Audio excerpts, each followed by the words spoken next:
로 만드는 이렇게 포기해서 분명히 검증 또 무슨 의미일까요? 그러면 이게 되니까 사실은 이거는 존재하지 않는 집단에 대한 문제가 되어버리는 거예요. 그러면은 현실에서 존재할 수 없는 상황이 주어진 건데 문제의 오류가 명백한 상황인 것 같아요. 근데 평가원에서 분명히 검증을 했을 텐데도 이런 문제가 생겨난 거네요. 단순한 검증 실수가 아니에요. 여기 평가원에서 이 문제에 대해서 이런 세부적인 과정을 거치지 않고 그냥 기계적으로 계산을 하면 답을 고를 수가 있는 거거든요. 근데 이게 저는 굉장히 근본적으로 대한민국 교육의 문제점을 보여주는 상징적인 그런 사건이라고 생각을 해요. 우리가 어떤 것들을 배울 때 이게 가지는 원래의 의미가 무엇인가, 왜 우리가 이것을 알아야 되는가, 그것에 대해서 제대로 이해한 다음에 그 다음 단계로 넘어가고 그 다음에 문제풀이가 돼야 되잖아요. 그게 아니라 의미에 대해서 이해시키지 않고 문제풀이만 가르치는 겁니다. 그러다 보니까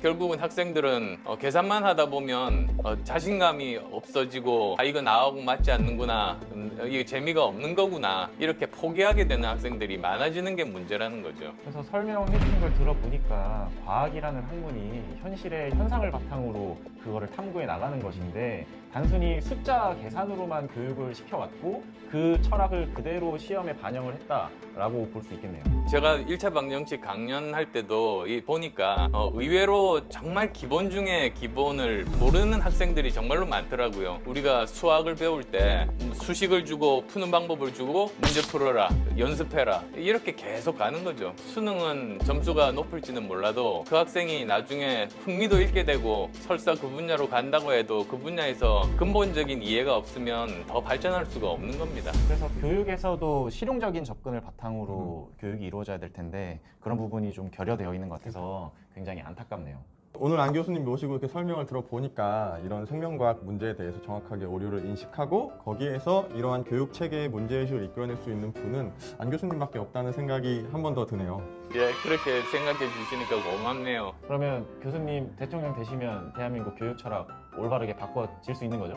저는 정말로 교육이 중요하다고 생각해요. 기업들은 사실 자기들이 스스로 이렇게 창의력을 발휘하고 활동을 할 수가 있지만 어떻게 어린아이를 인재로 키우는 일을 이렇게 경제계에서 할 수는 없는 거거든요. 전적으로 대한민국이 국가에서 해야 되고 정부에서 해야 되는 일이고요. 정말로 중요한 것은 그 학생의 적성을 발견을 하고 그 학생이 창의력을 발휘할 수 있게 하고 또 그 학생이 정말 그 바른 마음을 가지고 다른 사람과 함께 협업을 할 수 있는 그런 인재로 키우는 게 지금 교육의 제일 중요한 부분인데 이런 가장 중요한 부분은 그냥 생각하지 않고 문제 푸는 기계로 만드는 게 대한민국 교육의 문제점이죠. 저는 그걸 꼭 바꾸고 싶어요. 꼭 대통령이 되셔가지고 이런 부분을 정말 교육체계에 반영할 수 있으면 너무 좋은 나라가 될 것 같다는 생각이 듭니다. 네, 꼭 바꿔주시길 바라겠습니다. 예, 꼭 교육 대통령 될게요.